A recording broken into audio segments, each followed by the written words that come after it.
Corona से corona के समय वो का ध्यान रखिएगा। कोरोना का सबसे पहला डिजास्टर अब याद करिए, हमारे मंत्री जी हैं, गंगा की नदियों के किनारे कितने लाश पड़े थे, कितने उनकी स्थिति को याद करिए। आप स्टेट प्रॉब्लम को याद कीजिए कि कैसा डिजास्टर था। केंद्र ने स्टेट के हाथ को बांध दिया था। महाराष्ट्र के मुख्यमंत्री और बंगाल के मुख्यमंत्री ने आपत्ति दर्ज की थी कि आप हमारे पावर को कटल करते हैं। तो डिजास्टर में आम लोगों को आप क्यों एक्नॉलेजमेंट नहीं करते हैं? सामाजिक लोगों को, सांस्कृतिक शैक्षणिक लोगों को, वहां के वैज्ञानिक को, जो ऐसे लोग हैं उसको आप, जैसे उत्तराखंड में मंत्री जी यदि आम लोग वहां इन्वॉल्व होते तो 10,000 से कम जाने जाती। तो मैं चाहता हूं कि डिजास्टर प्रबंधक को जो कमेटी आप बनाए पंचायत वाइज, जहां पर बाढ़ आग से प्रभावित है, उसमें एक कमेटी बनाए जिसमें सामाजिक लोगों का महत्व हो। कोरोना में के प्रभावित 40,000 लोगों को अभी तक केंद्र के द्वारा पैसे मुआवजे नहीं मिले। तो मैं मुआवजे की बात करना चाहूंगा, मैं उसको याद दिला देना चाहता हूं, जिसमें बिहार अत्यधिक प्रभावित है, मजदूर प्रभावित है, सभी लोग प्रभावित हैं, उत्तर प्रदेश के लोग, बंगाल के लोग प्रभावित हैं।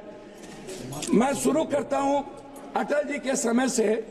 मैं उनको याद करता हूं, अटल जी को, उनकी बहुत बड़ी परियोजना जिन्होंने नदी जोड़ने की बात की थी। मैं नदी जोड़ने से शुरू करता हूं। बाढ़ का जो संबंध है या डिजास्टर की बात करते हैं तो अटल जी जरूर याद है। उन्होंने हर नदियों को, कनेक्टिविटी को जोड़ने का जो उन्होंने एक बड़ा निर्णय था उनका, वो देश में एक बहुत बड़ा निर्णय था, लेकिन उस पर हम लोग अभी तक काम नहीं कर पाए।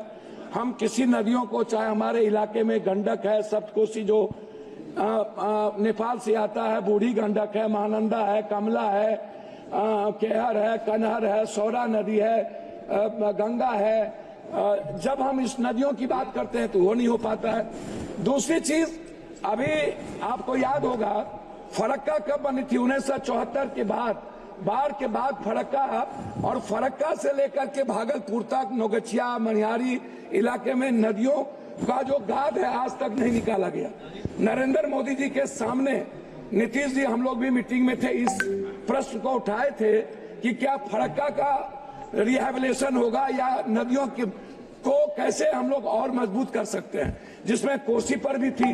भीमनगर बैरेज बनाने की बात थी, उसको हम लोग भीमनगर को रिहेबिलिटेशन नहीं कर पाए, नए भीमनगर की बात हम नहीं कर पाए। आपने दिया है कि एक है भीमनगर, दूसरा है अजयनगर में आप एक नए बैरेज बनाने का आपने प्रपोजल हम लोगों ने दिया था।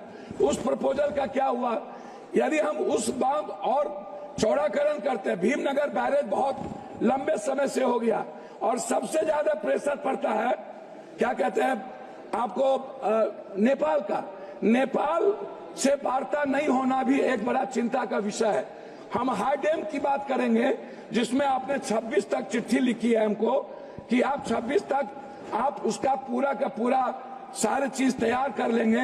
तो हम एक हाई डैम की बात बिहार के लिए, बिहार की आपदा के लिए जो सबसे बड़ा चीज है, हाई डैम भी है, एक बड़ा भीमनगर बैरेज का नवीनीकरण है, दूसरे जगह भी है।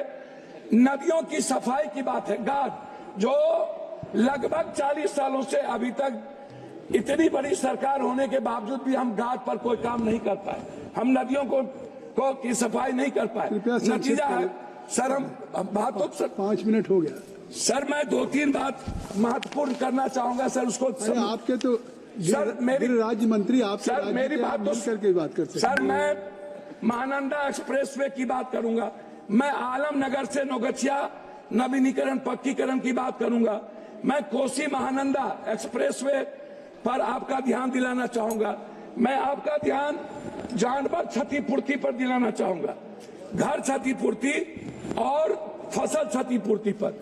जब बाढ़ आता है, अभी बाढ़ आया, लगभग 7 लाख क्यूब पानी के बाढ़ आया, जिसमें पूर्णिया का आप कोई भी इलाका, किशनगंज का, अररिया का, आप सहरसा का इलाका देख लीजिए, आप उस कोसी सीमांचल का जो भी इलाका आप देखेंगे, 7 बांधे टूटी। आप गाइड बांध क्यों नहीं बनाते हैं? गाइड बांध यदि बनाएंगे तो बेहतर होगा। सर मैं खत्म, हमको समय से दिया जाए ना, दिया ना हमने 6 2 मिनट समय दिया जाए, 2 मिनट हो गया। 2 मिनट